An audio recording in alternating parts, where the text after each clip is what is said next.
Un saluto a tutti da Gid e da Luca, ci troviamo qui sul canale per un nuovo video oggi e faremo un test di track con il nostro Mini 3 Pro. Lo faremo in maniera interessante e anche divertente, sarà effettivamente in stile GTA.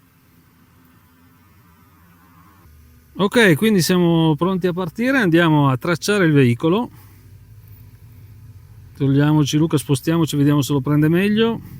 Ok, dovrebbe averlo preso. Active track, go, vediamo se la quota è sufficiente. No, quindi dobbiamo salire leggermente di quota. Andiamo a salire di quota e arretrare leggermente. Vediamo adesso. A questo punto l'ha preso molto bene. Andiamo ancora leggermente indietro. E il primo consiglio è questo, anzi è una cosa indispensabile più che un consiglio. Se vogliamo fare questo test, il radiocomando non dovrò tenerlo io che guido la macchina, ma lo terrà Luca, perché è possibile farsi seguire con un veicolo, un motoveicolo, qualsiasi cosa, ma non si può pilotare allo stesso tempo il drone. Quindi radiocomando Luca e io andrò alla guida della macchina. E siamo pronti a partire.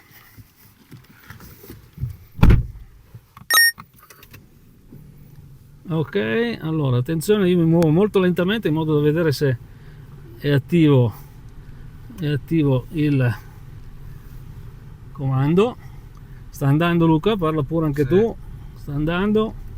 Ok, partiamo. Siamo in un colle molto bello.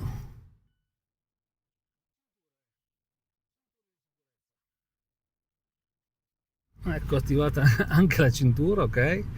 Andiamo, stiamo andando a piano. Ci sta seguendo? Sì.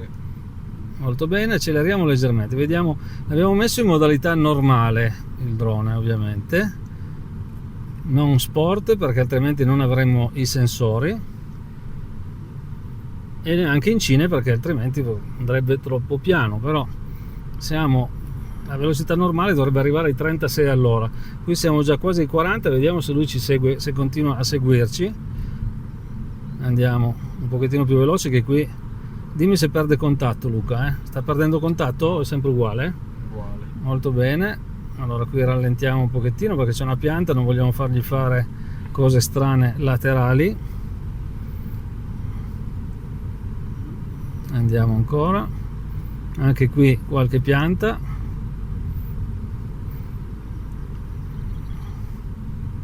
Andiamo leggermente più piano in modo che i sensori possano rilevare con più facilità gli ostacoli, perché non abbiamo ancora nessun test su quanto effettivamente i sensori entrino in azione a velocità elevate. Dimmi se è tutto regolare, fammi un po' vedere dalla mia parte.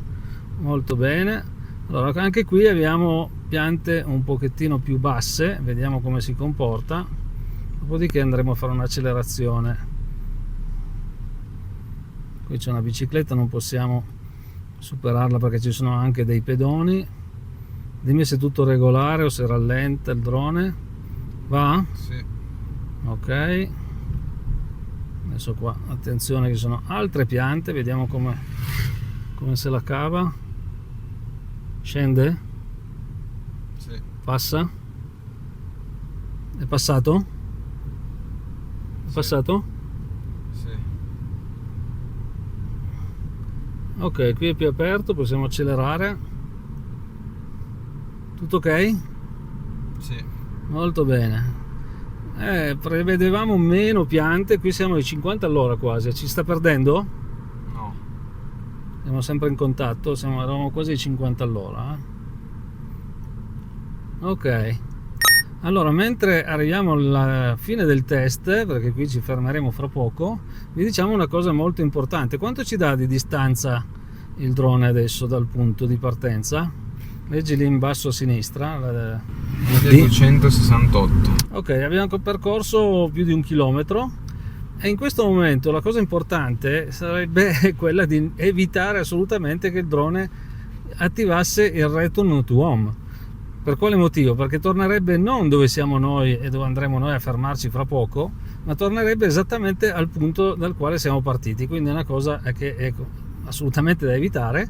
Evitabile ovviamente mantenendo il contatto e quindi non facendo sì che lui automaticamente attivi questa funzione, però questa funzione a volte si attiva quando anche c'è un'interferenza o quant'altro, quindi sarebbe un bel guaio. In questo caso bisogna fermare assolutamente il ritorno a casa e eventualmente invece, se vogliamo farlo ritornare a casa, andare nelle funzioni, poi lo vedremo meglio nel video, entrare nelle funzioni e aggiornare il punto di ritorno in modo che lui possa tornare nel punto nel quale noi siamo arrivati in quel momento. Sta andando? Stiamo andando bene? Ok, ha passato anche queste altre piante e siamo praticamente arrivati. Adesso andremo a fermarci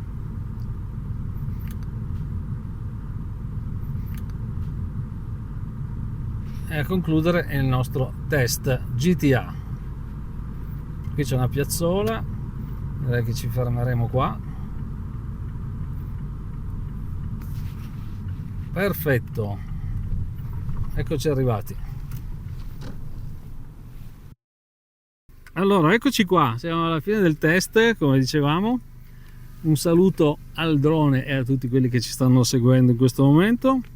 Come dicevo, è importante che non si attivi questo Return to Home, altrimenti, come vediamo qua in basso, 1921, abbiamo quasi fatto 2 km, il drone tornerebbe esattamente da dove è partito. Quindi adesso stoppiamo anche il discorso del track. Bene, con questo andiamo a chiudere anche il video di oggi, ringraziandovi anticipatamente se ci lascerete un like e se non siete ancora iscritti un'iscrizione, e ci vedremo alla prossima. Un saluto da Gid e da Luca.